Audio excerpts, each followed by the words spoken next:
This conference will now be recorded. Welcome to this brief session on G Suite. We will start with some basics and then look at some tricks and tips that we can use when we are using G Suite. I just want you to confirm that you can see my screen.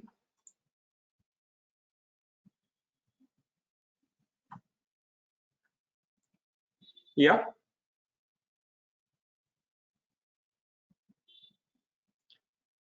Can you see my screen, please? Yes, sir. Your screen is visible. No problem. Okay. So when we use computer tools, we look at productivity. And ultimately, what is productivity? It is being able to do things that you were never able to do before. That's one of the definitions, and the simplest and the most apt definition. So it is earlier what you could not do, and now you can do very easily.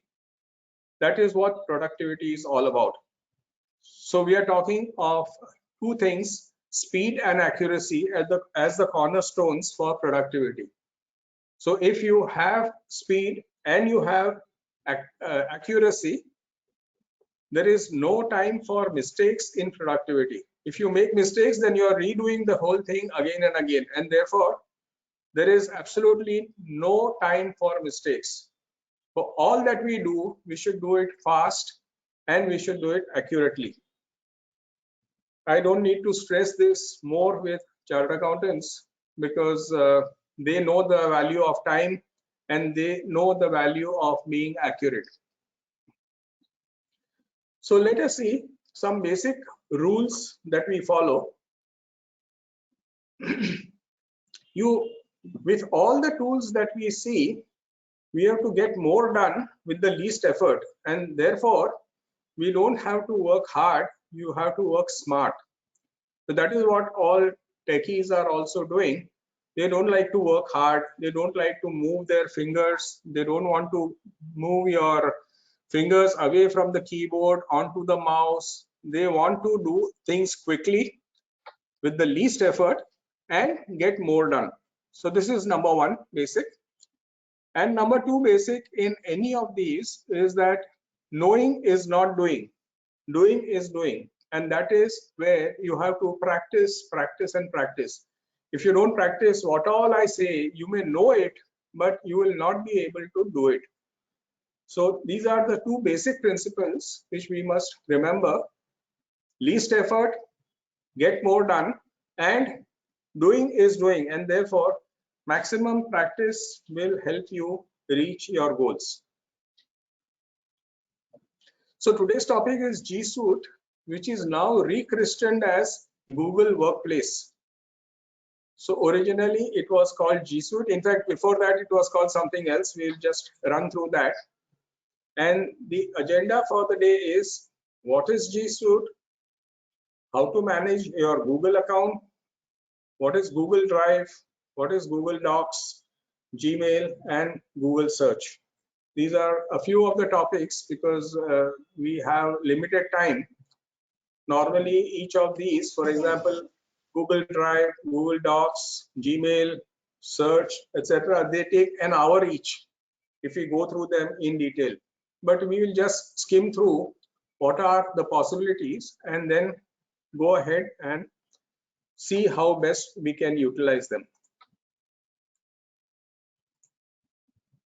So the basic concept of G Suite is that it is based on cloud computing. Now, what is cloud computing? Is you have a server somewhere in the abstract. You don't know where it is and you don't care where it is. It can be somewhere in Timbuktu, it can be somewhere in USA, it can be somewhere in Africa, Singapore, Hong Kong, anywhere in the world. What you need is you just need a device and your identity. Your identity is basically your user ID and password. So what cloud computing means is you have a server which is remote, unknown, invisible, and you can connect to it with your laptop, with your own local server, with your smartphone, with your database, with your tablet, with your network. So essentially, all these get connected to the cloud. This is a huge array of servers. We'll see how many servers it can have. This is a huge array of servers, and here what we are seeing is you can connect it, and this is like your server away from home. It is your server in the cloud, and they provide you what we call as software as a service. What does it mean? The software is on this server, but it is available to you as a service. Sometimes the service is free, sometimes the service is paid for, sometimes it is partly paid, partly free, etc., etc. So essentially what cloud computing means is that a server is there remotely. So when you're using Gmail, you are not using Gmail on your computer. You are using Gmail on somebody else's server, that is on Google servers, but you have a user ID and password which you can connect with it. And that is how cloud computing works. It is a typical case of software as a service. So the history is like this. Earlier, we used to have something called Google Apps, which was a group of apps which were available on the Google platform as a service. Again, all this is as a service on the cloud. We are not downloading any software on our own machines. So we had Google Apps. Later, it became Google Suite. Google Suite also carried forward the same services. The icons were changed, the features were different, the security was much more strengthened. And now we have something called Google Workspace. It is all referring to the same group of apps which Google provides to us as a service. Obviously, you might have all used Gmail, you might have used Google Chrome. Some of these are free. Gmail also, beyond a certain point, is payable.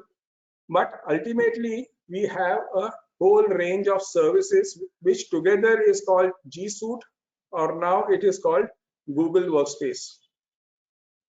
Now both Google and Microsoft both are going neck to neck in providing all sorts of apps to you on one platform. And if they are providing to you all the apps on one platform, obviously what they are trying to do is they want you not to go out of that platform. They want you to be on their own ecosystem, and that is very important. G Suite or Google Workspace gives us so many apps, so there is no need to go out of this platform. Normally, today we have the net always on, and therefore the question of going out of your browser does not arise. Google tries to ensure that you get all your apps in one place. So you don't need to go out of your browser. Your browser becomes your desktop virtually. And that is what the power of Google Workspace is. So what all is included in this workspace? Let us see.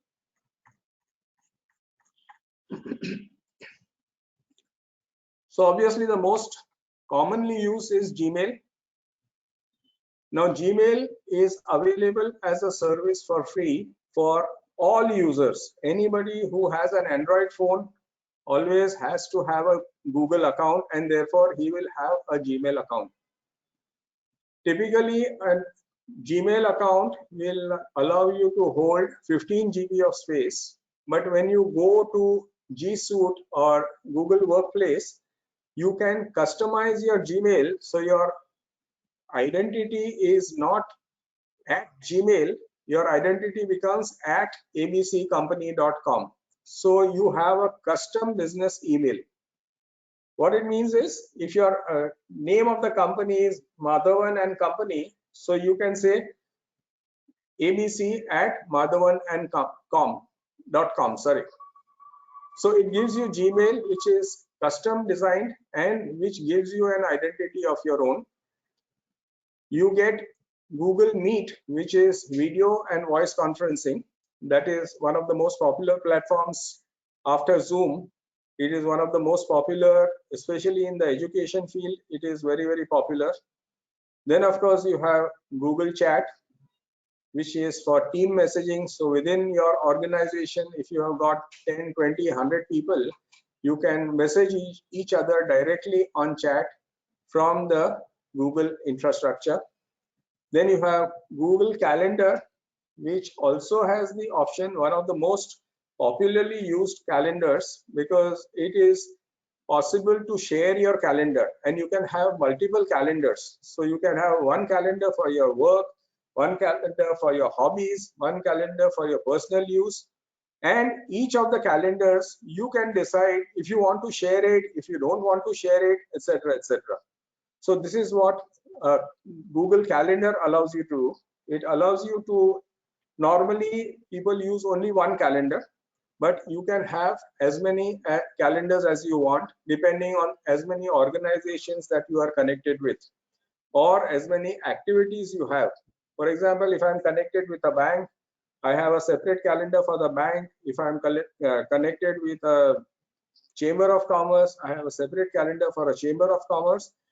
And depending on the type of calendar I am choosing, I can share the calendar. So I want to share it with my members so they know. For example, WIRC can have a calendar which they want to share with all the members. So they don't have to send mails all the time. You can just say, you go and see this calendar on your own calendar. It gets merged with your own calendar and you can see that calendar anytime. So the updates are all online. Very, very powerful tool which you can use in large organizations where you can publish your events, etc., etc. Of course, Google Drive is one of the fundamentals where you are going to store all your data in the cloud. Again, the concept, as I said earlier, is that your data is stored on a server which is invisible. You don't know where it is and you don't care where it is. It is going to be stored on Google Drive. So all your data, like your calendar, your chat, your Gmail, everything, your documents, etc., etc., you can store on your drive. We will come to the storage, how it calculates the storage, and how G Suite or how Google Workplace helps you to manage your storage or increase your storage. Then you have got Google Docs, which has online word processing with real-time collaboration. So you have documents that is your something like your Word files, but you can directly edit them, share them on the cloud. So you don't have to send a document from one place to the other, then that person changes it, then he comes back, then another person changes it. So if there are 5 collaborators or 10 collaborators on a document, you can do online word processing with real-time collaboration. What it means is more than one person can actually edit the document at the same time and you can see it in real time. So one person, if he is typing something, he is deleting something, he is adding something, the other person can actually see what he is doing live. That is what real-time collaboration is all about. So there is no back and forth in the document. So if you have a legal document, if you have an agreement, if you have a property document, whatever it is, you can post it on the drive, use Google Docs to edit it, and you can edit it online with real-time collaboration. The same thing works for Sheets. Sheets is what your Excel is all about. All chartered accountants are very familiar with Excel, so they know exactly what Sheets is all about. When we open up these things, you will see that they are very, very similar to Word and Excel. So you have Google Docs, you have Google Sheets, then you have Google Slides. Slides is your presentations, again online presentations with real-time collaboration. So if I am creating a presentation, I can share with someone else and we can jointly create a presentation. I might say, I don't like this image, I don't like this text, I want to move it here and there. You can do it in real time. Then there are a whole lot of stuff which Google Workplace gives you. There is something called forms where you can create online forms and surveys. So if you want somebody to register for your event, you can create a form and share it with all your members. They can go fill up the form and you can get all the data directly into your Google Workplace. Then you have something called Google Keep. What is Google Keep? It is a note-taking application. So it is a note-taking application. If you want to take notes today, hardly anybody uses a physical diary. Everybody uses an electronic diary. So one was the calendar where you put your events. Second is your notes, which you want to put it online. Again, when you are putting it online, you can collaborate, you can share, you can edit real time. This is the power of Google Keep. Then you have Google Sites, which is a website builder. You got Currents, which is an employee engagement tool. And there are some programming languages, low-code program for building custom solutions. And you have Cloud Search, which means you can do a smart search across the Google Workspace. So if a company is having Google Workspace and they have, say, 20 users or 200 users, depends on their size, whatever, suppose you want to find out about a certain company and you want to see in which document or in which sheet that particular company is mentioned, you can do a search across the documents, across the organization. Very, very useful for large organizations because you want to see the billing, you want to see the correspondence with the party, etc., etc. It could give you, of course, you can limit the access. You can say, I want only so and so people to see this department data. I want only few people to see that department data. That is possible, but the admin can search across the board. Now, this is also very, very useful, and we all know that Google is #1 in search. So it does a pretty good job of searching across documents, across the entire workspace. So whatever the type of document you have, it may be a Word document, it may be Word means it may be Google Docs, it may be Google Sheets, that is a spreadsheet, and it could be Google Slides, that means it could be a presentation. But all of this can be searched right across from one location. Now, this is very, very useful. Otherwise, we know how organizations work. Even if it is a 5-member organization, sometimes you have to search a file, you search in one computer, you go and search in another computer, you go in third computer, it becomes very, very difficult to organize. So these are the types of things that Google has. There are some few additional things which are not on a day-to-day basis, not usable, and therefore we will stick to these. Are we clear on this? Any questions so far?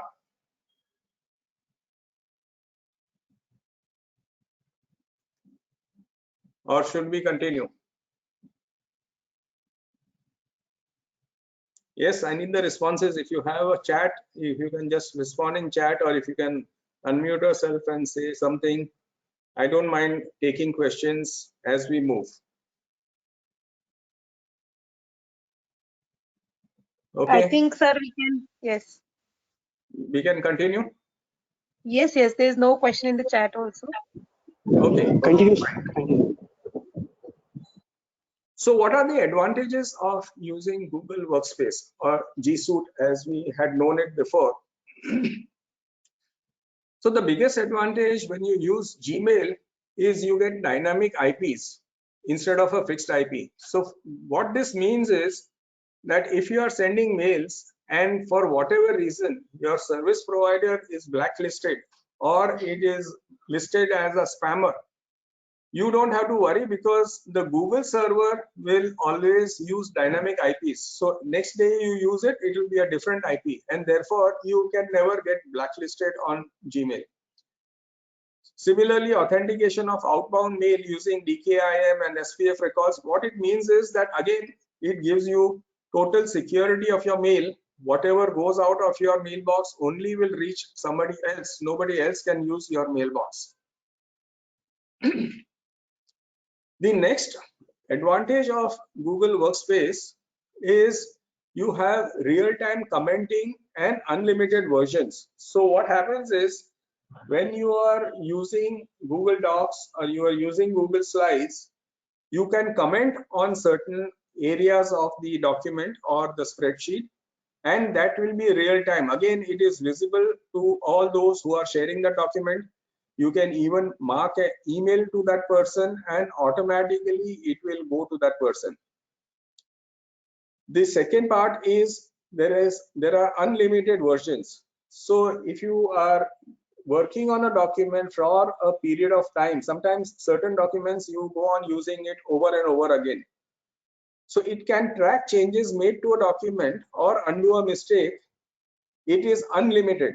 You can go on making changes, who made the changes, on what date he made the change, at what time he made the change, all that is being tracked. So when you are sharing documents with your associates, you have real-time commenting and unlimited versions, which is a very, very powerful tool which can be used by Google Workspace. And of course, it works with all common file types. So it is you are familiar with Word, Excel, PowerPoint. It will work with Word documents also. It will work with Excel documents also. It will work with PowerPoint documents also, and it will work with its own documents also. So you have a huge array of documents which you can handle when you are using Google Workspace. So these are some of the advantages, some more coming up.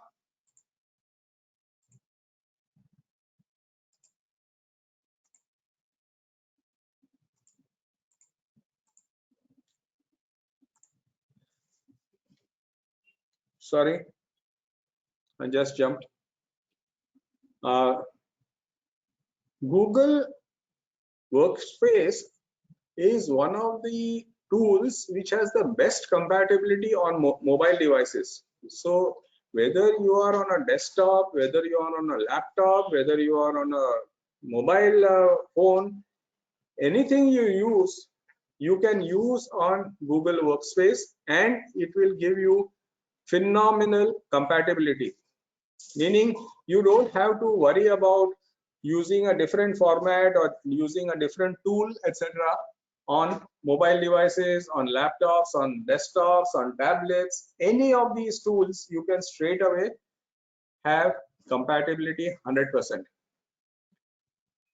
Again, another very important thing in Google Workspace is you get 99.9% uptime with no scheduled downtime or maintenance windows. If you remember, most of the time when you are using the banking websites, they send you a message on Saturday from 3 a.m. to 5 a.m. we are going to do scheduled maintenance, and therefore you will not be able to access the website, or you will not be able to do transactions, etc., etc. In Google Workspace, there is nothing like this. There is absolutely no scheduled downtime. There is no scheduled maintenance, nothing. It is always on, and everything that has to happen, that is the upgrades, the maintenance, the enhancements, everything is happening behind the scene. It is absolutely transparent to you. So you don't have to worry about anything. It just happens. So important thing in Google Workspace is this maintenance and downtime is zero. In Microsoft also, many times you have this option. You have to upgrade Windows, you have to automatic upgrade, you have a manual upgrade. Even your Word, Excel, PowerPoint in Microsoft Office, you might have to upgrade from time to time. So there is something which you have to do to keep it up to date. Here, you don't have to do anything to keep it up to date.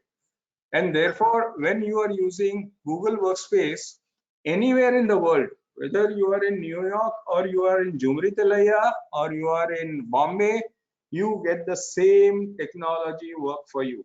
And that is a very, very useful thing. Many times when we do Excel sessions, a lot of times people will say, oh, I have an older version of Excel. Somebody will say, I have not upgraded. Somebody will say, I have a pirated version and therefore I am not able to see certain features. So this never happens with Google Workspace. Everything is all the time up to date and maintained. There is no downtime. Okay, so it's always behind the scenes. No need to update manually. This is very important. Google also has archiving options and solutions. So you want to keep the data for a very, very long time. Lots of times important statutory data you might have to archive for a very long time, sometimes 7 years, 10 years, etc. Google Workspace also gives you these archiving and storage options. Obviously, the more storage you use, the more you have to pay. But the options are available, and therefore, even if something happens to your computer, to your laptop, to your mobile, you don't have to worry at all. The minute you get a new one, you just put your user ID and password, connect to Google, and you are up and running. You don't have to do any backups. You don't have to do any downloads, nothing. You just have to have your browser, a user ID and password, and it moves immediately.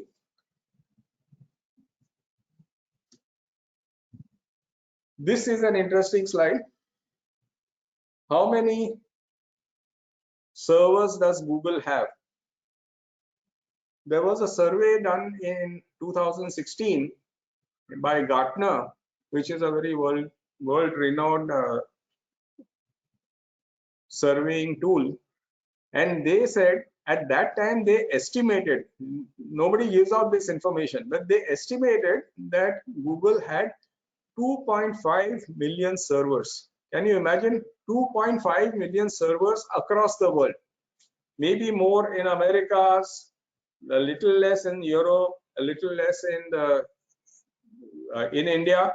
But can you imagine an organization having 2.5 million servers, and you don't know, or as I said before, you don't care where your data is lying? There is a lot of redundancy built into this. What it means is that if one server goes down, another server automatically has your backup, and you can start working instantly. You don't even know that your server has gone down. So your data is stored on multiple servers, and therefore you never feel that there is something wrong with, if something goes wrong in Google, which happens sometimes, once in a year or once in 6 months, but they get back up and running within minutes. You never ever use your data. A lot of times people have this worry, what happens to my data? Will I lose it? Do I need to take a backup? A lot of people meticulously take a backup. There is a way of taking backup of your mails, of your data on Google Drive, etc., etc. But honestly, you don't need to do anything. It just works. And that is the beauty of Google, that your data is replicated on multiple servers across the world. So one part of your data may be in Singapore, the other part of your data may be in London, the third part of your data may be in New York. And if one of the servers goes down, obviously they are physical machines, so they can go down.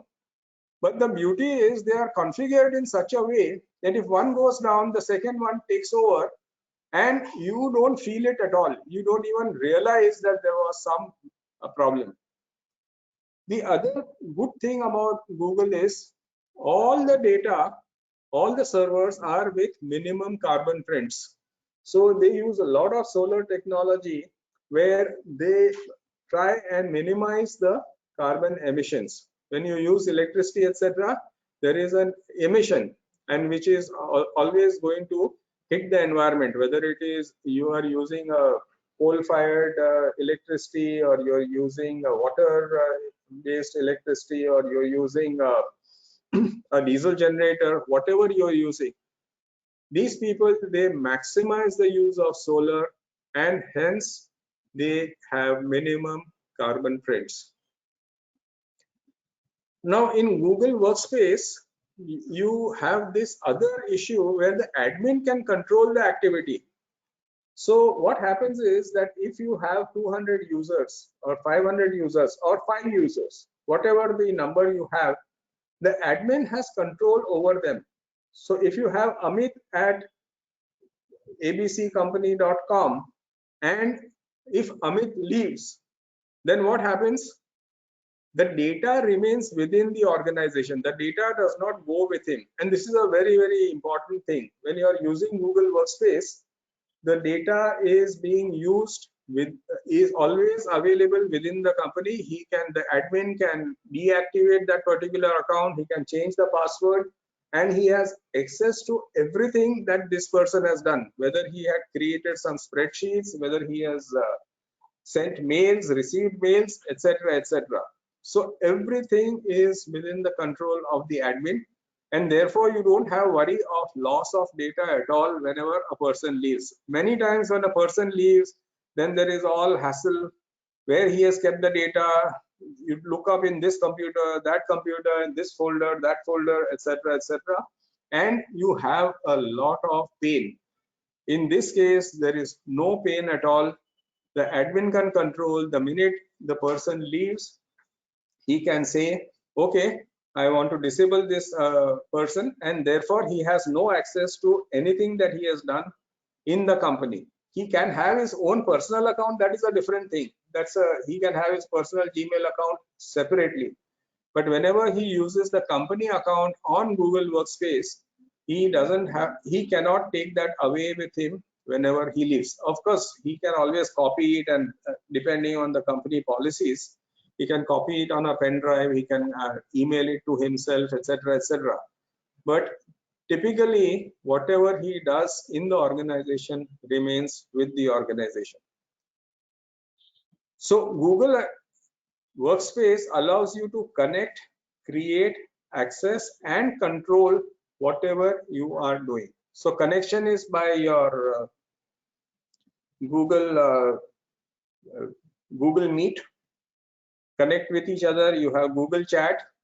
You had earlier, we used to call it Google Hangouts. Then you can create your new documents. You can access the documents from wherever you are, and you can control it in the sense you hold the document within the organization and not allow it to go out. The other interesting thing is the basic account of Google Workspace gives you 30 GB per account. Typically, a free account in Google gives you how much? 15 GB. Now, how this is calculated is it is a total of everything that you do on Google, and that is why we are talking of it as a workspace. So it is one entire entity. So it could be mails, it could be documents, it could be sheets, it could be presentations, it could be photographs, it could be drawings, it could be anything.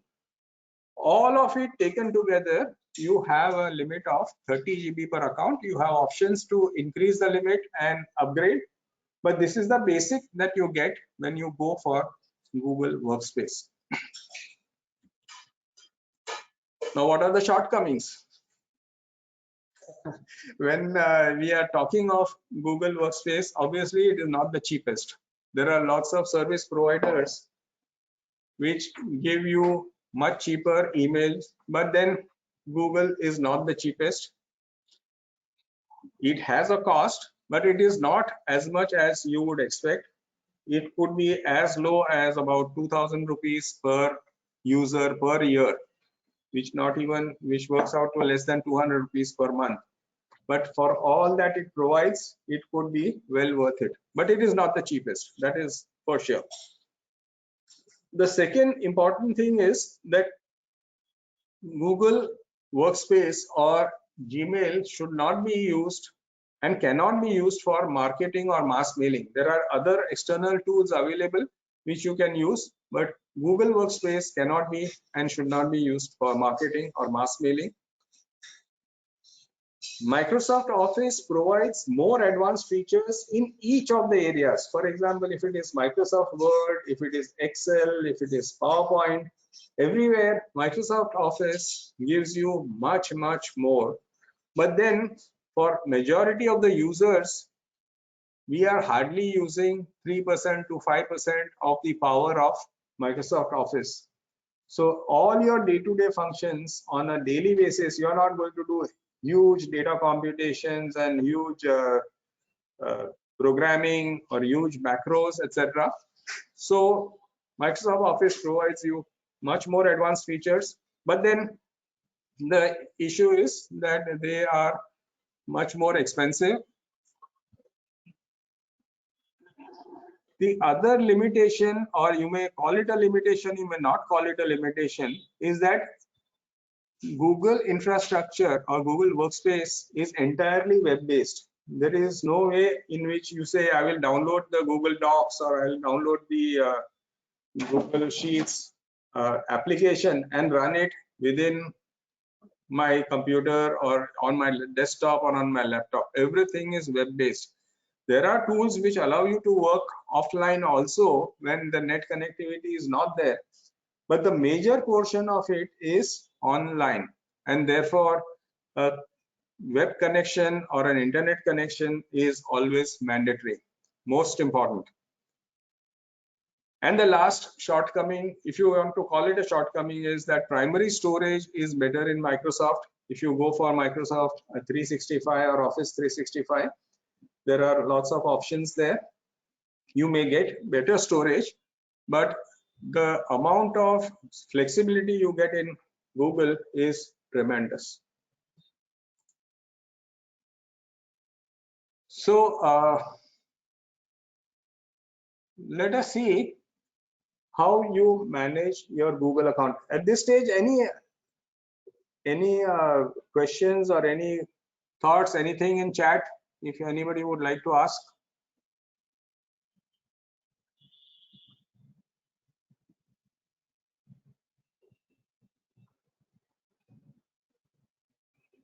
No? Okay. No. So let us go and see how I manage my Google account. Now, remember one thing, whatever you do on Gmail, on Chrome, on Google Docs, on Google Drive, on Google Sheets, everything is handled through only one account. So you have to be very, very clear that you know how to handle your Google account. Okay, so let us go to the basic. You're able to see the screen now in the browser? Yes, yes. Yes. Yeah, so I'm just going to a generic place which is called google.com/account/about. So this tells you everything about a Google account. So what it does. So when you sign in, all of the Google services you use work together with everyday tasks like syncing with your Gmail, with your Google Calendar and Google Maps to make sure that you are always on top of your schedule. Okay, so you have only one account, but what happens, how the account works, that is what we will see here. So when you are signed in, all Google services you will work together seamlessly. Now, whether you are signed in from your laptop, from your mobile phone, or from your tablet, whatever the device you use, it is seamless. The minute you enter in Google your user ID and password, everything is in place. So this is also interesting. No matter which device you are using, your account gives you a consistent experience. You can customize and manage at any time. So whether you are on your Gmail, on your cell phone, whether you are on Gmail on your laptop, whether you are on Gmail on your desktop, office, home, wherever you are, whatever you are doing, you get the same consistent experience which you can customize. And most important is it protects you. Your Google account is protected by industry leading security that automatically detects and blocks threat before they reach you. Yesterday, if you saw the Times of India, did you see the Times of India yesterday? Front page, what it says, I'll just get hold of it.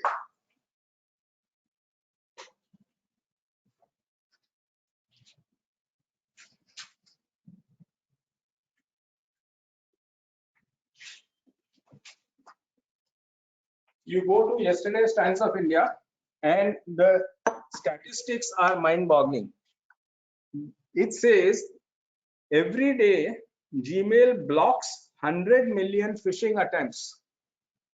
100 million. It's not a small thing. Every day Google Chrome protects 4 billion devices from unsafe websites. So it will block. If you are going to an unsafe website, they will block it. And every day Google Play Protect scans 100 billion installed apps for malware.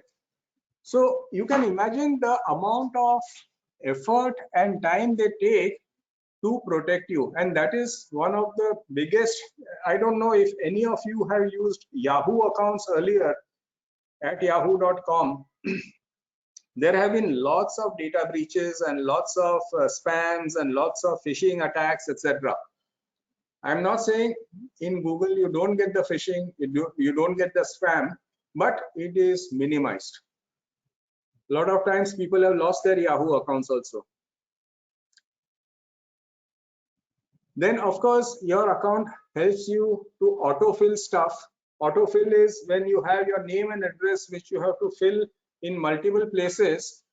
Google helps you to save that time by automatically filling in passwords, addresses, and payment details using the information that you have saved in your account.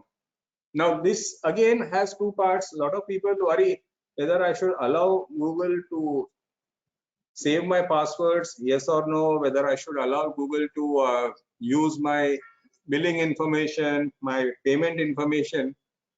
But as I said earlier, it is very, very safe and secure.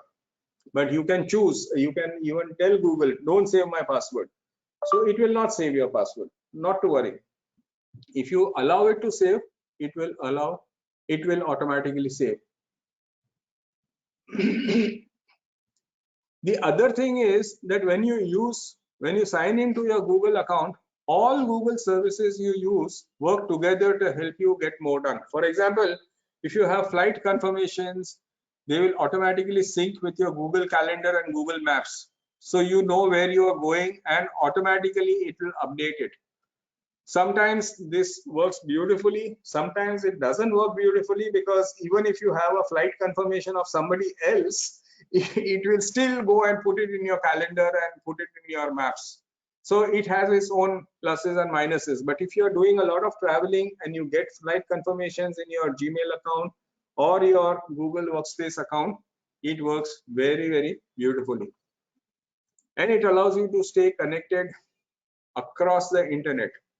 So if you are using YouTube videos across devices, it allows you to resume YouTube videos. So you have seen the YouTube video at home on your computer, and then you are traveling and you are going to your mobile phone. If you are logged in with the same Google account, automatically you can resume your YouTube videos.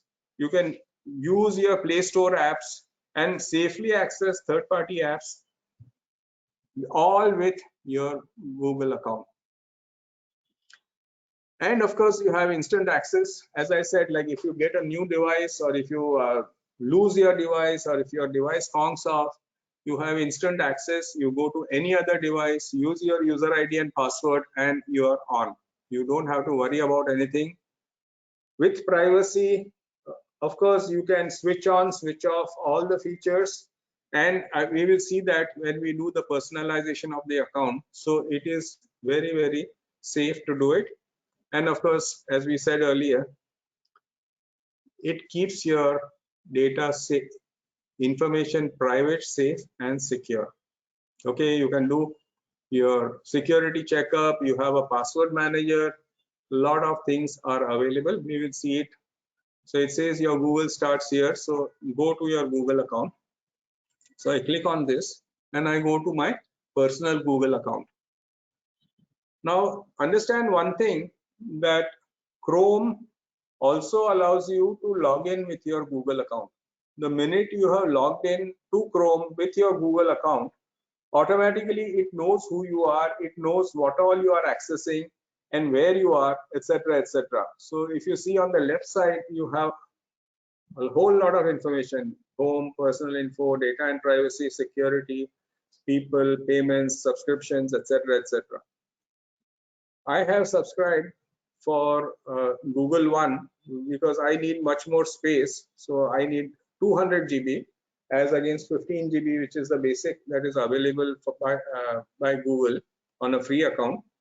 So I have 200 GB space, out of which 238 GB, out of which 169 GB I have already used. So 71% I have used. Maybe if I touch my 238, automatically I will have to upgrade.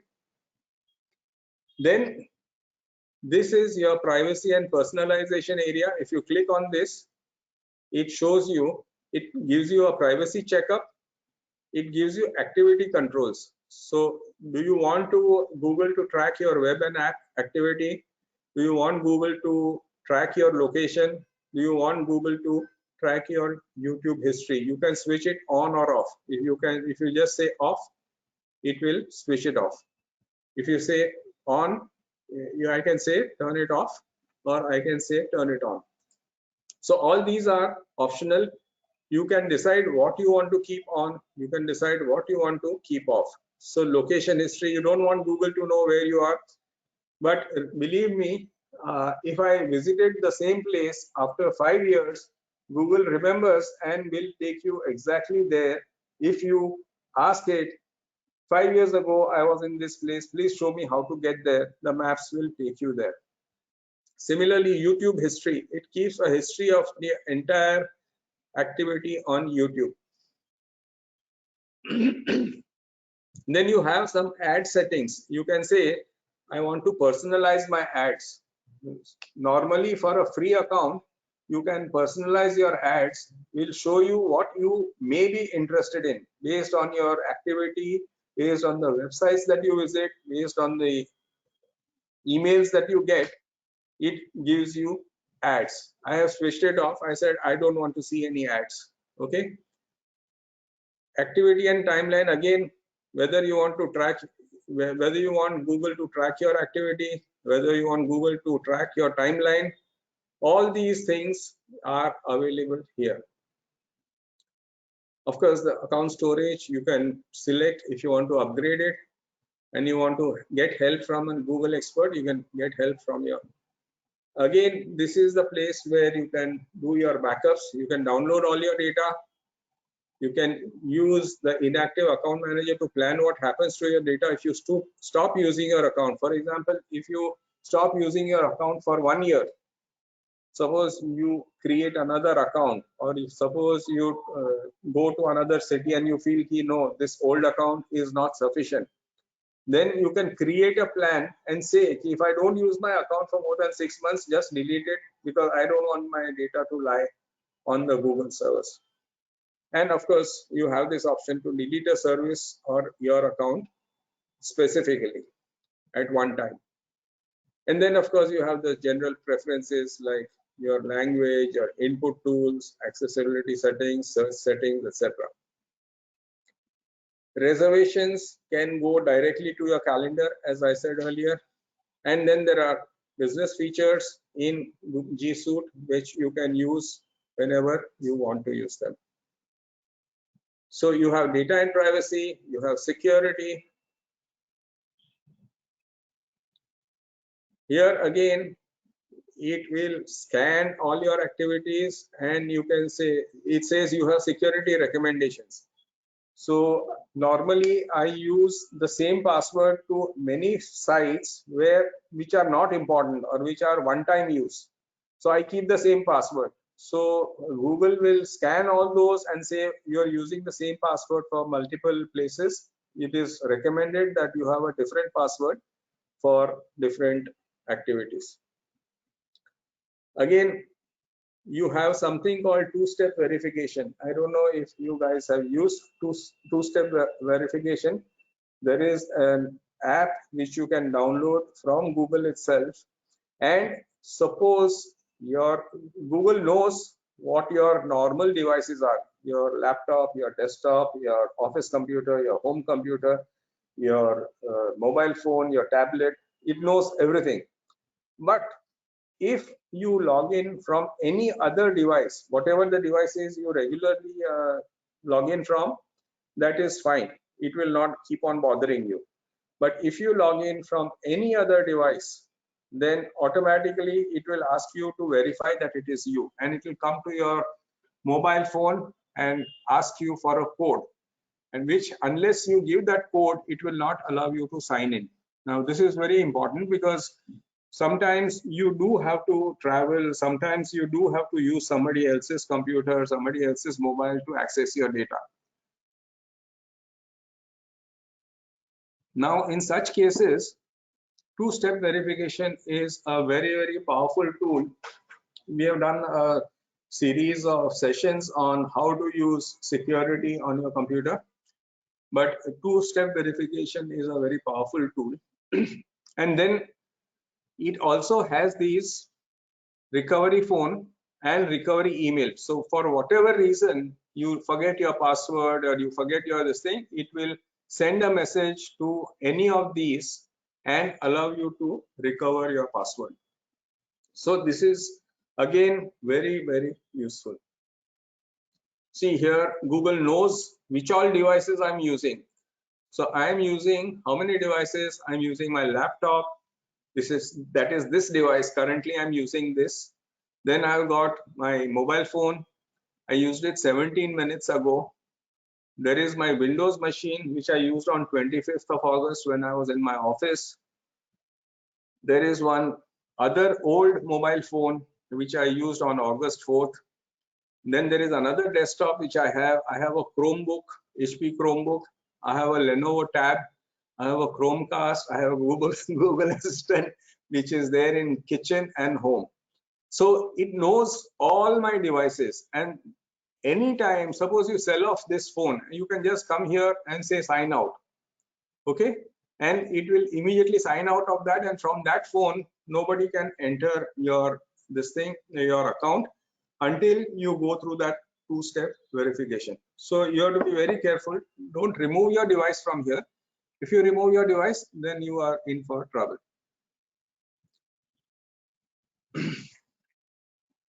So it knows all the devices that I'm using. So I have easy access from these devices and these devices only. If I try to access from any other device, then I'm in for problem.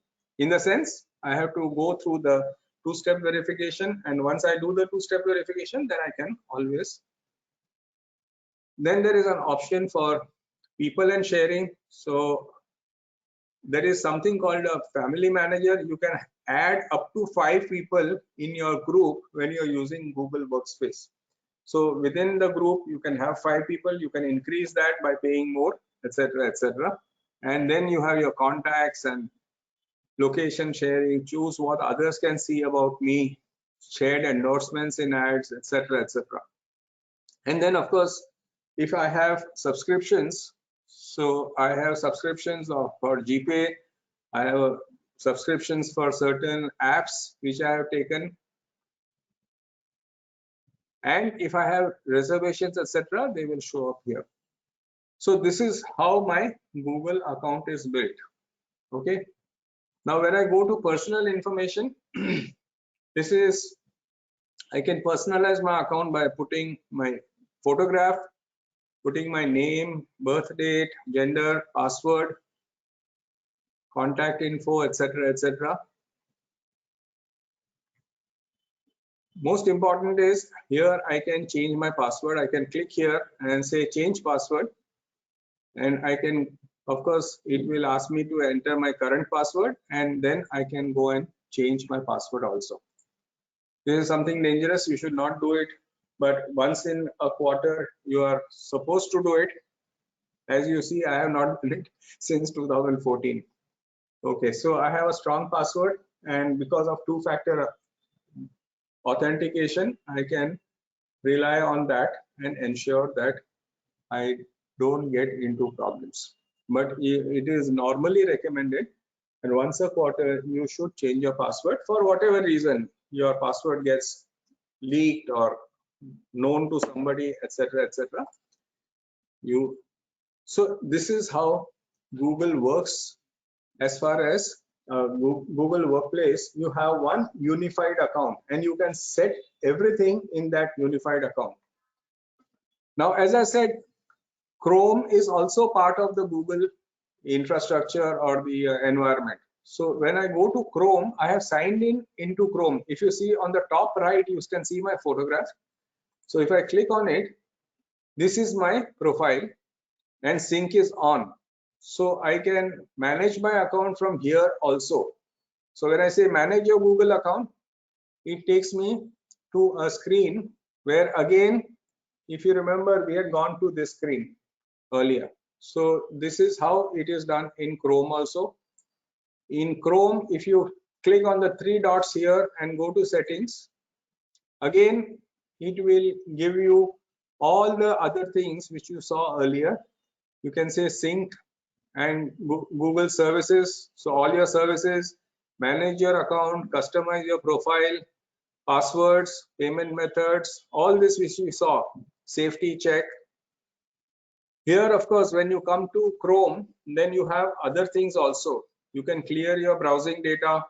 You can clear cookies. You can have safe browsing, protection from dangerous sites, and privacy sandbox, trial features I have enabled. I can show my bookmarks, etc., etc. Default browser, I have said Chrome is my default browser. And what you want Chrome to do when you start Chrome, open a new tab page, that means come with a blank screen, or continue where you left off. So as many tabs as you had originally will come up again. This is the most preferred option as far as I am concerned. Or you can say open a specific page or a set of pages. So when I open Chrome, I want automatically to go to Gmail. I can straight away say open Gmail. I want to open Facebook. I want to open Twitter. Whatever I want to open, you can define what you want to open when you start your Chrome. And then, of course, you have all these other things like spell check and where the downloads will go, has to save every time, captions, etc., etc. These are not very much of use on a day-to-day basis. So this is broadly what we are looking at as far as Chrome is concerned. Now again, as I said, it is all synchronized. So your Chrome account and your Google account are one and the same. Now let us quickly go through each of the components of Google Workspace. The main component is called Drive. So how do you go to Drive? How do you log into Drive? See, if you are logged into Chrome with your Google account, then all your Google apps will be automatically logged in. So if I say drive.google.com, it's a very simple thing to do. I straight away go to my Drive. Then this is my Drive. Now this is the storage area. What is Drive? Drive is just a storage area where I store everything. If you see this current PowerPoint that I am running is coming from my Drive. I had done some session for BCA, that is also coming in my Drive. And then I have got all these folders in my Drive. Just look around. If you say my Drive, that is this particular area. When you say computers, you can connect your Google Drive with your other computers. I have connected it with my laptop and I can synchronize it. So there is a tool which is there. I will show it to you how you can synchronize everything on your laptop with your Google Drive. Then you have certain things which are shared with you. So it is created by somebody else but shared with you. So even those can be accessible on the Drive. You can create a star, which means these are important things or these are things which you use on a daily basis. You can star those items and then get them on top of your list. And of course, you have trash. Whenever you delete something, it goes into trash, and just like your Windows trash bin, in Windows, it remains forever until you go and clear the trash. Here, automatically, it gets cleaned after 1 month. So if you put something in trash and don't touch it for 1 month, then automatically it is deleted. If you want to upgrade, you can say buy storage and automatically it will take you to a place. So I have got 200 GB, so it says you want to upgrade to 2 TB, or you want to go to 10 TB, or you want to go to 20 TB. So this is a huge amount of data. Like as I said, 200 GB also is a very high level of data, but I store a lot of videos, I store a lot of my presentations, etc. So I need that sort of storage, but you can go on buying storage. So how does a drive look? There are some files and there are some folders. So some folders are always there. What you can do with each of these folders, let us see. You can just right click, open with, that option is there. Share. When you say share, what you can do? You can share it with individuals or with groups. So you can say anyone on the internet can view this. So I can just say copy the link, and anyone on the internet, I can share the link and it will be available to everyone. Now these are folders. These are shared folders. If you see, there is a small icon here which says that this is shared, this is shared, this is shared. The entire folder can be shared or individual files can be shared. So I can just go here and see, these are, for example, now here if I go, I have so many files.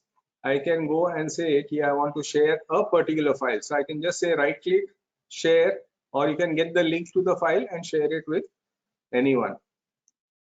You can move this file to another folder. You can add to start. So once it is started, as I said, it comes on top of your list, which you are using often or on a daily basis, or which are important. You can rename the file. You can manage versions of this file. You can make a copy, download it, or you can even remove it. This is delete, and it will go into your trash. Now, the other beautiful thing about Drive is how do you add files to your Drive. So when you say new, you see on the top left, there is an icon called new. So when I say new, I can decide what I want to do. I want a new folder. I want to upload a file from my computer, or I want to upload an entire folder from my computer, or I can create a doc file, sheet file, slides file, or a forms file. And there are so many more options. You have drawings and maps and DocuSign, etc., etc. There are lots of other things. So when I say file upload, means what? I will upload something from my local computer onto Google Drive. And it is very simple. I just click on it. It opens my, I can say I want this file, etc., etc., and it will upload it. Okay. Now, when I say folder upload, it has the same meaning, but it applies to the entire folder. I can create a new document also. So Google Docs, I want a blank document, or I want to open a document from a template.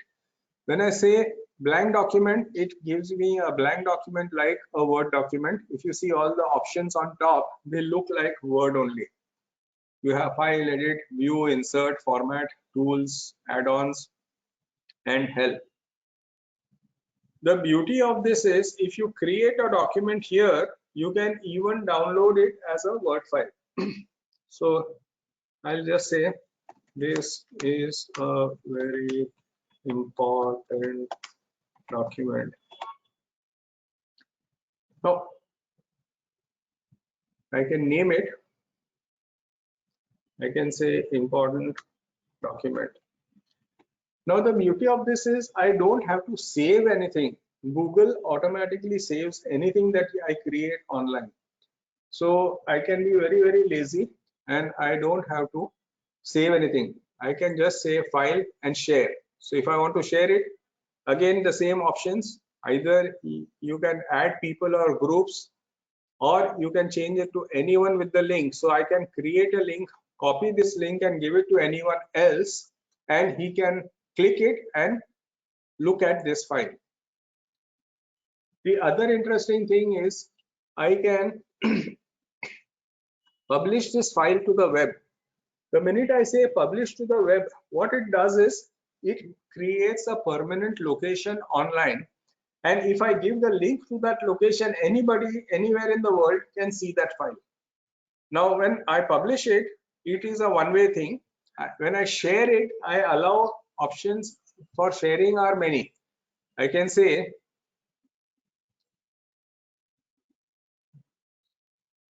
here, I can say editors can change permissions and share, or I can say only viewers. So I can say this file is only for viewing. It is not for editing, or I can say it is for editing also. So if you want to collaborate and with a group or with a few collaborators, you can allow people to edit this file also. If I don't allow it to be edited, I can just say viewers and commenters can see the option to download, print and copy, but they cannot make changes. You see the difference between the two? Editors and viewers and commenters. Viewers and commenters can only see the option to download, print and copy, but they don't have the option to make changes. Whereas editors can make changes, they can change permissions, they can share the same file with others also. Now this is also very, very useful. Other options are all similar, like any Word format. You can change your font, you can change your font size. I can just select this, change my font size, bold, italics, underline, give color to it. All these things are possible. Give a link, insert a link, add a comment. Now this is interesting. When I say add a comment, I can say this line is useful. Okay, this is my comment, but I want to share this comment with somebody else. So if I say add, it will show me the entire list from my Gmail account, and I can say I want to use this at, say, okay. Now I can say assign this to Aparna. When I say assign, she will get an email saying that this document is available for your comments, and it will also show the actual comment, and then she can reply saying that what action she has taken on this comment. This is also very, very useful. You can add a comment or you can suggest edits. So suggest edits is you don't go and edit the entire document, but you can suggest edits to the document. So you can say, I felt I am suggesting. So this is a, instead of saying very, I can say very, very important document. Now see it changes. Now who did this, when he did it? I did it at 4:16 p.m. and I added very. You can see how powerful this is. Now the minute I go here, I go to this and I say version history, it will show you all the changes made by who they are made, at what date and what time. This is very, very useful. We discussed this earlier, that you can change the version, and because it is a collaborative tool, you can change, multiple people can change the document, but the most important is that you can actually see who made this, and you can go back to the old ones and you can say retrieve this, restore this version, or name this version, etc., etc. Very, very useful for day-to-day use. Again, you can publish it to the web, that we have seen. Language, page setup. Okay, we'll do a little, we'll have a little fun. Again, I am in commenting mode, so I have to say I want to get out of there. I don't want to be suggesting. I am now editing. So now I am an editor.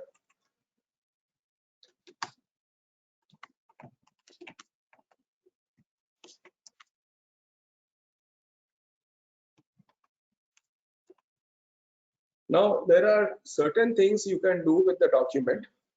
You can say tools, you can say translate this document, and I can say choose the language. So it can translate in some few hundred languages. Suppose I say translate this into Hindi. So what it does is entire document it will translate. And you see the power? The translation is so easy. This is very useful. You can translate it with the click of a button. Absolutely easy. Okay, translation tools are very powerful in Google Drive. Suppose I recently got one document which was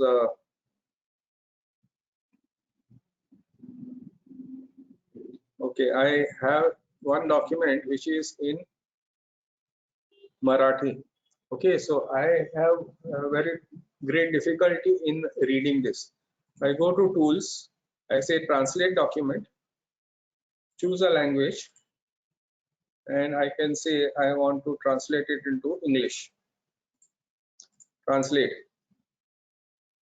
The entire document is getting translated, and you can see how well it translates the entire document. So you can do from any language to any language, and it is instant. You don't have to go to an outside agency. On the spot you get the entire translation. Isn't this cool? This is really cool, very powerful, and very useful also. Okay, so this was your original, and in the drive now you'll see it will have translated it, and now it will show me the translated document also. Okay, so I can go to any document and translate it from any language to any language. Okay, so this was in Marathi. I had converted it into it was actually originally a PDF file which I converted it into a Word file, and then I translated. Very useful. So if I get a circular from the university, from the local authorities, I'm traveling to say Bangalore, and I get a letter in Kannada by the local authorities, I want to translate it into English. Very easy to translate.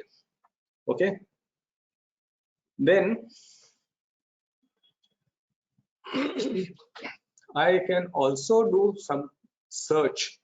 Now see the power of search within Google Drive. So when I'm searching for something, what do you expect it to do? Will it only search for documents with the word, or it will also search inside PDF, and it will also search inside images? This is the power of Google Docs. So I just typed Colombo. Let me see whether it picks up. There is one image which has Colombo written in it. See this image. It's a JPG image. It's a very badly taken photograph. I'll just open it. Now you see in the text here, Colombo is written. Can you see that? Yes. Yeah. So the beauty of this is it will also search into images. It will also search into PDF files. It is very powerful. The search function is very powerful. The other way of searching is, suppose I am searching for say towers. It will show me all the documents which has towers in it. Okay, but also it will show me all the pictures which are towers. Can you see this? Now there are documents which has the word towers, but there are also pictures which are towers. Now there is nothing like towers inside this picture, but it is recognizing, it is viewing the picture, and it's saying that this could be what you are looking for. Okay, so search is very powerful. You can do whatever you want to do, and you can search it in great detail. You can open PDF files, you can do whatever. The other part is lots of times we get PDFs. So I'm saying search for all PDFs. Okay, so I have got some PDFs here. Okay, now let me see if I can open one PDF. A lot of things are.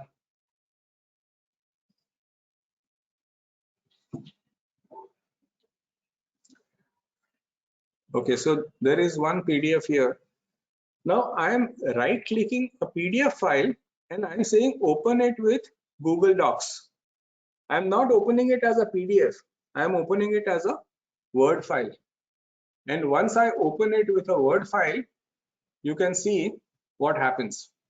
It converts the PDF into Word. And now I can see the entire thing as text and I can make changes in this. Can you see?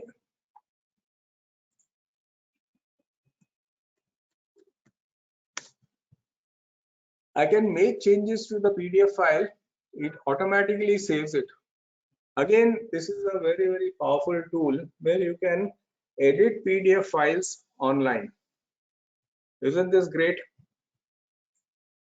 You don't have to worry about, now, for example, this is a newsletter. I say open with, of course, if there is heavy formatting, then it may go haywire. But by and large, you should be able to open a PDF file and start editing it. Now see, this is a newsletter. The entire thing has become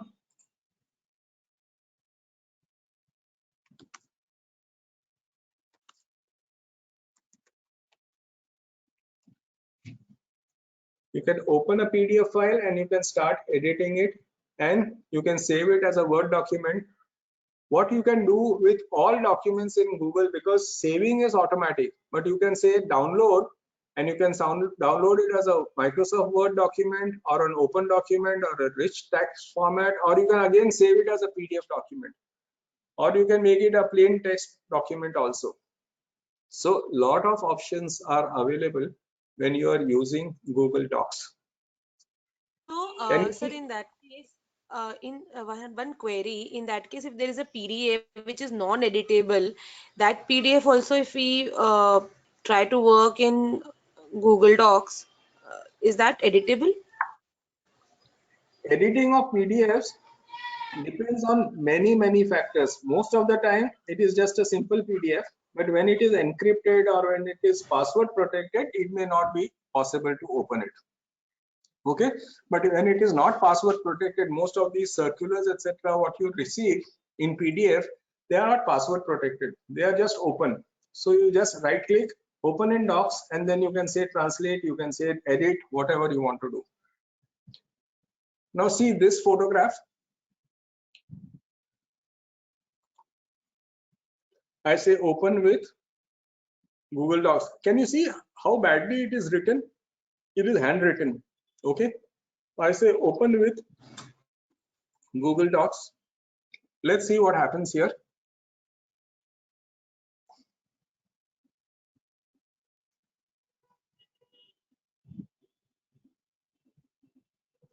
Can you see it has actually converted that PDF, which was actually an image, into text. It was written in a very shabby way. If I open this PDF, you can see that it's written in a very shabby way. Let me see if I can show it to you properly. But you get the idea. See how it is written. Pressure cooker, lids, body, washing machines, etc. etc. It was sent to me as a PDF or as an image. Either way, even if it is an image, you can convert it straight away. There is absolutely no problem. Okay. So unfortunately, as I said, we have lots to cover and we have very limited time. So let us see what is the other advantage of putting things in Drive. Typically, when you are sending an email, what is the maximum size of your attachment? Even Gmail has a maximum size. All the email accounts, they have a maximum size. The maximum size of an attachment is 25 MB. But if you have if you have something in Drive, you can attach it to your Gmail straight away, and the maximum size can be up to 10 GB. Now, this is also another very powerful thing. I'll just go to my Gmail account. Okay. Now, if I say compose,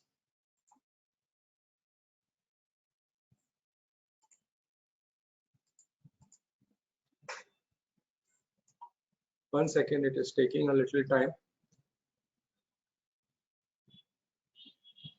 Okay. Now, when I say compose and I type whatever I want to type, and here I come to an attachment. The attachment is from the Drive. Insert files using Drive. Can you see this option? This small triangle sort of a thing. If I click on it, it opens up my Drive, and files up to 10 GB I can attach. Now, this is again a very, very useful tool. It will open up my Drive. It will show me everything that is on my Drive, and I can choose an attachment. I can choose an entire folder also. I can say I can open this. I can say attach this and say insert. Now, this can be as high as 10 GB, and I can straight away attach it. You send it as an attachment or you insert it as a Drive link. If you insert it as a Drive link, what it will do, it will actually give a link to this file and allow the person who is the recipient of this mail to click on it and actually read this. Are we clear on this? It's very, very simple to attach. Now, since we are talking Gmail, let me quickly run through some options in Gmail. Do you want me to stop at 4:45 so that we can take a few questions? Or you want me to go on? We can take up some questions. Yeah. As So we'll per stop the 4:45 and then we can take up some questions. Now, in Gmail, I don't know how many of us have used shortcuts. You know, we are very lazy people, so we don't like to type a lot of things. When we want to compose something, what we did, we came here, we clicked on compose and email, correct? But I am a very lazy person. I don't want to move my hand from the keyboard to the mouse, move the mouse and go and click on compose.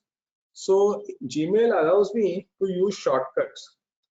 So one of the shortcuts is, if I want to compose, I just type C on my keyboard. When I say C, it opens my compose window straight. Okay, so this is extremely fast. Okay, now suppose I open something and I say okay, I like this particular mail and I want to forward it. Where is the forward option? I have to go down, look for it, correct? Is it here? No, it is not here. Kahan hai, Baba?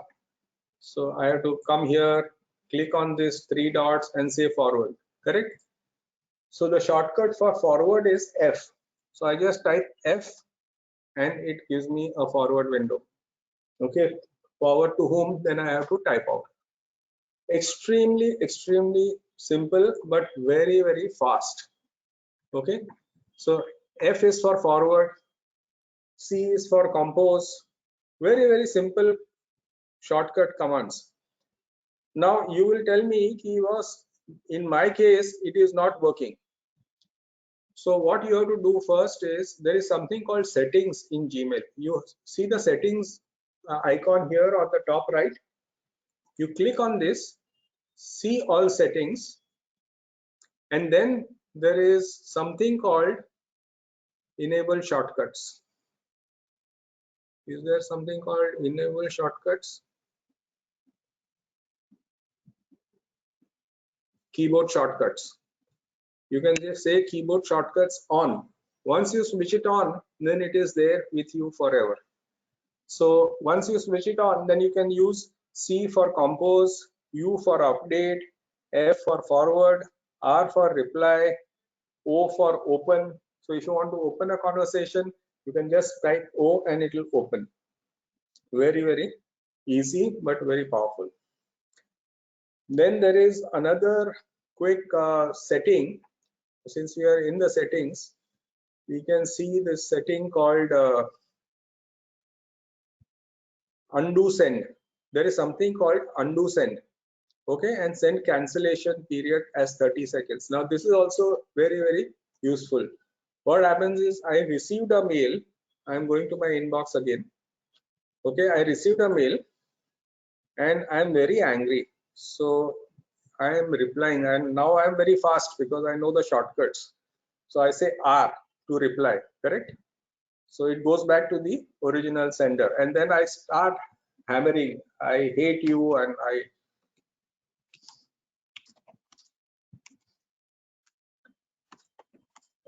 I will never correspond with you.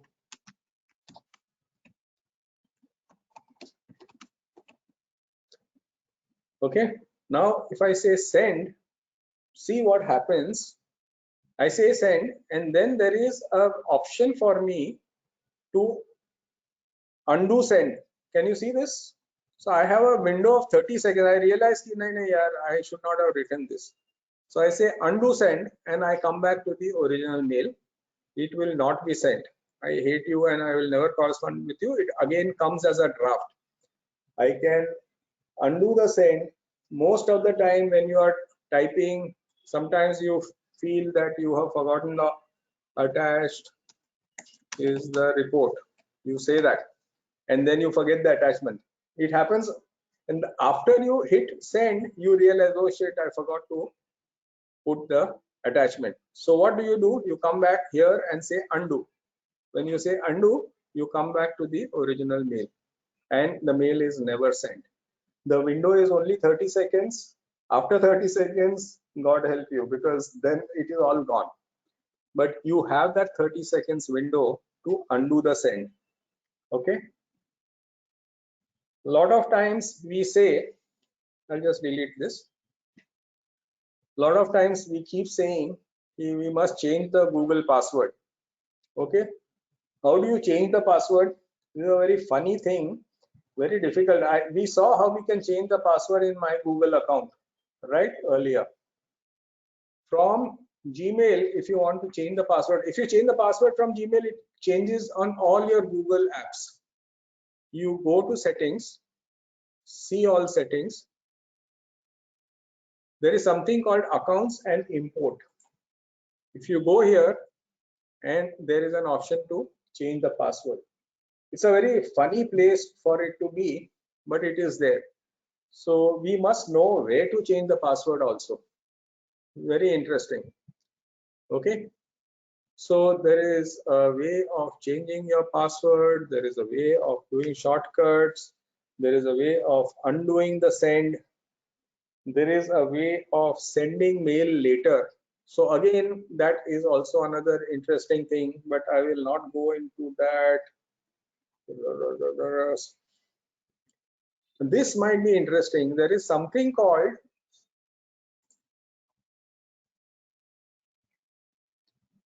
this may be interesting for people who use Gmail. When you send something, I say I forward this, I F, and then I am forwarding it to somebody. I am sending it to my accounts department. But now I want to send this as a confidential note. There is an icon here, turn confidential mode on or off. If I click on it, what it says is recipients won't have the option to forward, copy, or download this email. And it expires in a week. So it expires on September 4th, that is next Saturday. What it means is that after 1 week, this mail will no longer be in his inbox nor in my outbox. It is sent as a confidential mode, and the receiver cannot forward the mail, he cannot copy it, or he cannot print it, or he cannot download it also. And then of course the detailed explanation is there. You can just click on this and read the detailed explanation of what all this means.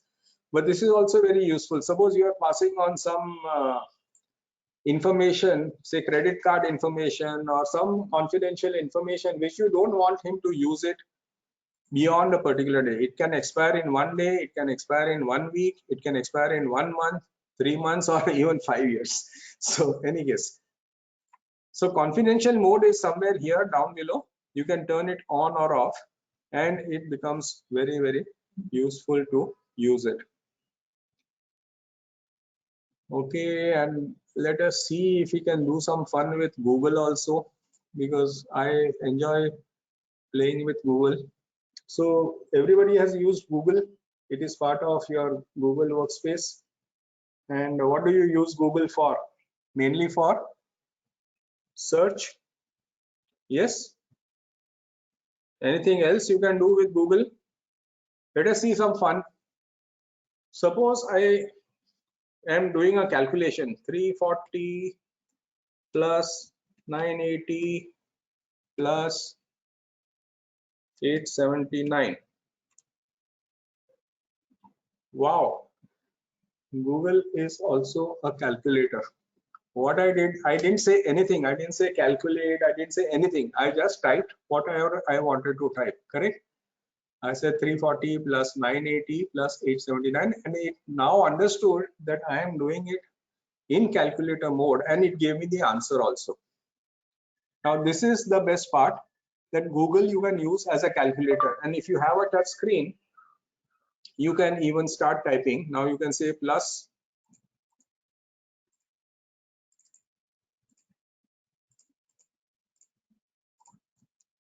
okay, and then we are very lazy people. So what we do is we don't want to sit and type here. So what I will do, I'll try using the voice, search by voice. There is something called search by voice, correct? 50% of 2749. The answer is 1374.5. Correct? Now this is very, very powerful. So when you are doing your work, you don't even have to go to the calculator, you don't have to go to the keyboard. You can just give a voice command. 523 plus 742 minus 343. The answer is 922. Can you see how powerful this is? This is all automated. It's all there. What you are using, I am using, and what somebody in any part of the world could be using, whether it is in Africa, whether it is in. So this is very, very powerful Google search. Not many people are using it. Search by voice. What else can Google do? Now, as I said, like each of these is 1 hour session. I'm just giving you a glimpse of the various tools that are available in the Google ecosystem. Okay. So now I will do a quick conversion. What would you like to convert? 850 square feet into meters. 850 square feet is 78.968 square meters. Can you see how powerful this is? Whatever conversion you want to do, whether it is area or whether it is volume or whether it is length, 500 miles into kilometers. 500 miles is equal to 804.672 kilometers. Okay, you can convert anything into anything. Okay, let us try this.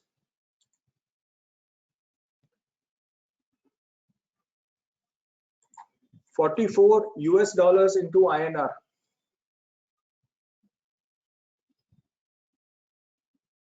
Can you see how easy and how instant this whole thing is?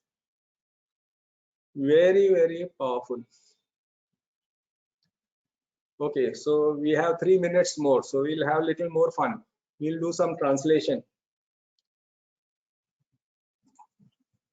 I am going to office tomorrow into Hindi. In Hindi, you would say, मैं कल office जा रहा हूँ.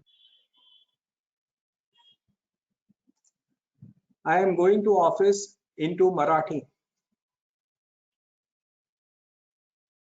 In Marathi, you would say, उद्या ऑफिसला जात आहे. Can you see how powerful the translation is? Very, very simple, but very, very powerful. You can do your translations in Google. You can do your conversions in Google. You can do your calculators in Google. Anybody remembers any flight details? If you have any flight number which is valid today, there are not many flights running, so I really don't know any. Anyone knows of any flight number? You can just share it in the chat, or you can speak it out. We'll check.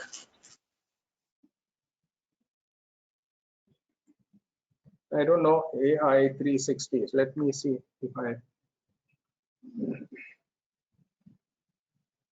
AI. No. Anybody knows any flight number? Emirates or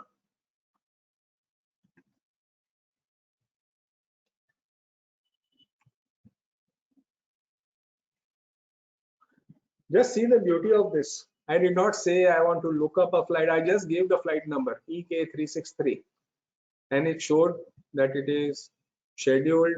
Estimated departure, it was 5:50 p.m. Now it is 7:46 p.m. from Terminal 1 from Guangzhou to Bangkok, 10:37 p.m. It is delayed.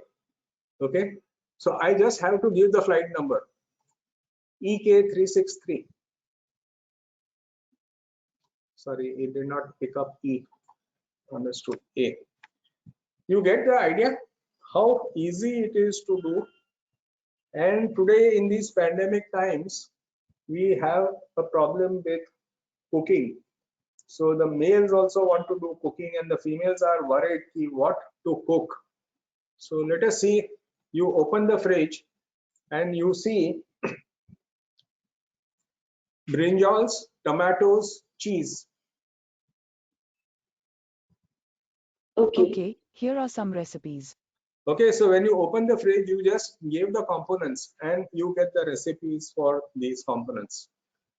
Very, very useful, very powerful, because you did not even say ki I want a recipe. You did not say I want a flight. You did not say I want to translate. You did not say I want to convert. You did not say I want to calculate. But this is how powerful Google is. I think we have come exactly to 4:45. I am just taking a few of these things. I hope you enjoyed this session, and these are my contact details, just in case anybody wants to get in touch with me. You can take a snapshot.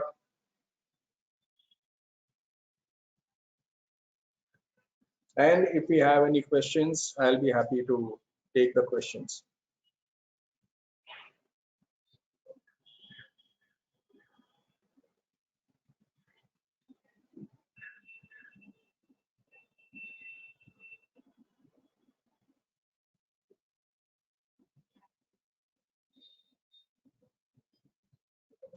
We have these Tantra Break sessions on the first Friday of each month at 9:30 p.m. Anybody can join. It is free, so you can join. There are some paid sessions also, but if you want to go for the free sessions, they are all on Friday morning. You can find the details on this website, tantratech.in. This is the website. You'll get all the past sessions. We have a YouTube channel also. You can look for my name on YouTube, Yazdi Tantra, and you'll be able to get all my past sessions. So tell me if there are any questions in chat or in person, or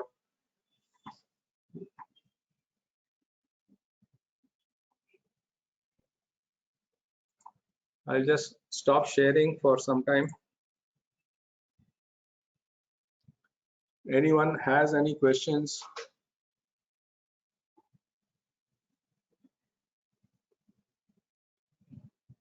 Any comments, questions? appreciation, criticism, everything is on.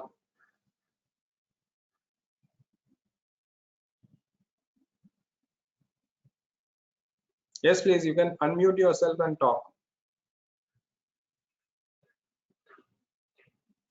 Sir, I have a query. Yeah. When you compare OneDrive, Microsoft tools versus Google tools, Yeah. they are to a certain extent, they are similar to a certain extent. So if given a query that which is a better option, which would you prefer?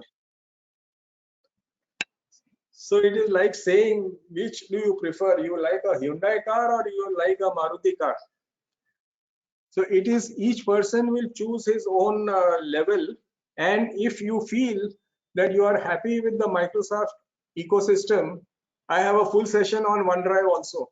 It's a huge ecosystem. So it depends on what you are comfortable with and what you are willing to adapt.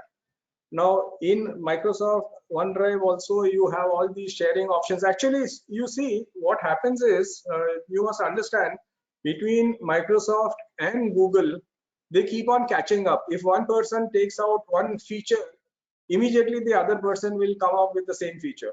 So it keeps on growing, and that is what it is all about. So it depends on what you like. You have so many models of cars out there. So which one would you buy? Which is the best? You can't say for, I can say for myself, but I can't say for you what is best. That is the difference. So you have to choose your own ecosystem. And if you are comfortable with Microsoft Word and Microsoft Excel, and if you are doing heavy stuff with macros, etc. in Excel, then Microsoft ecosystem is good for you. But if you are doing it at a peripheral level, both are equally good, both are equally powerful, and both are very easy to handle.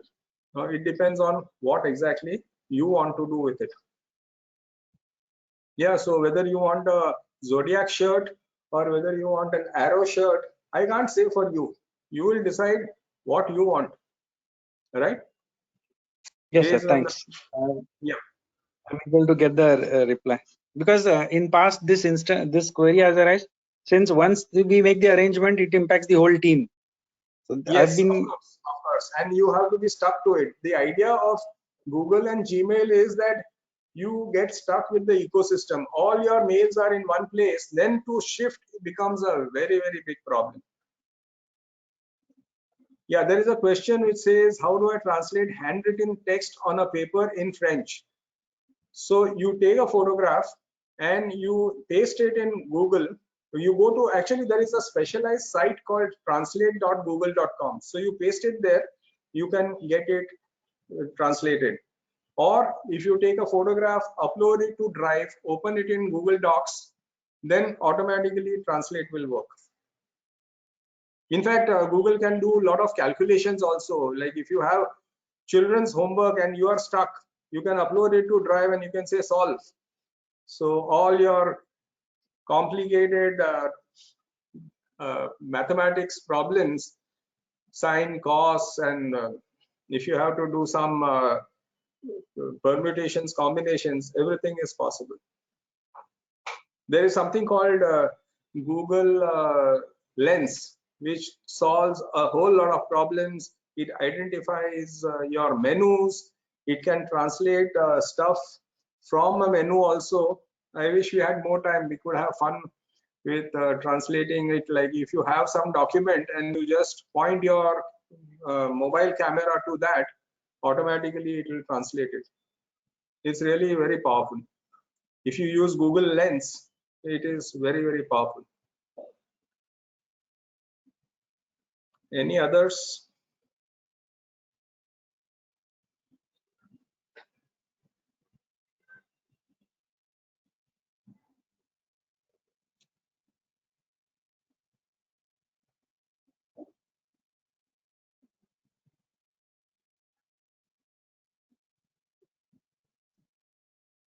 Any other comments? Any criticism on the speed, on the depth, because there are lots and lots of things to learn. We can go on for hours and hours. No criticism, sir. Sir, speed and everything was very fantastic. It's very simple and it was very smooth. We learned oratorship skill also along with G Suite. Thank you. So I would like Murtuza to share his words and give vote of thanks to sir if there are no more questions. There are a couple of announcements also which he has to do. Oh yes, please go ahead. Yes, sir. Good evening, all. Thank you so much, Yazdi sir. It was such a wonderful session. So, G Suite we all know, but today we learned, such wonderful features about it, which we are not practically using it, and the power which you showed about G Suite. You spoke about, okay, that's a Maruti or Hyundai, but you have made it appear more as a Audi and Mercedes that now we'll be using. So thank you so much, Yazi sir. Your experience in this field and is wonderful. It's very awesome. And at this age, I would say, because the technology, it is said that, okay, youngsters are tech savvy and all, but first time I'm seeing, such a experienced person, in terms of having such wonderful knowledge about technology. So that's so very nice to learn from you, sir. So hats off to you for your knowledge and the way you, of course, you delivered oratorship, as Manali rightly said. That's also something what we are learning from you. And from on behalf of this entire group, I would present a vote of thanks. Request everyone to just virtually clap for sir and for this wonderful session. Thank you so much, Yazdi sir, and all participants as well. Manali, yes, thank you so much for leading the group. Yeah, among the announcement, it was about just in the previous meeting of WRC. For this committee actually comes under Digital Accounting and Assurance Committee of WRC. So WRC has taken a call to rename this group. We're having this group, we started it 5 years back as ESA group, and then there was another FAFP group. We continued that separately, and then we merged it and called it ESA FFP study group. So we're having information systems audit as well as forensic accounting fraud prevention as our main topics we are having, and we were leading this group that way. But now the group, the topics that we are having is becoming more inclusive in terms of digital accounting and assurance. The committee that we have, DAC, committee, and we are having those topics. So WRC has renamed our group as a digital accounting and assurance group, and learn more about technology and just slight name change for us. So that's news for all, and so that's it from my side.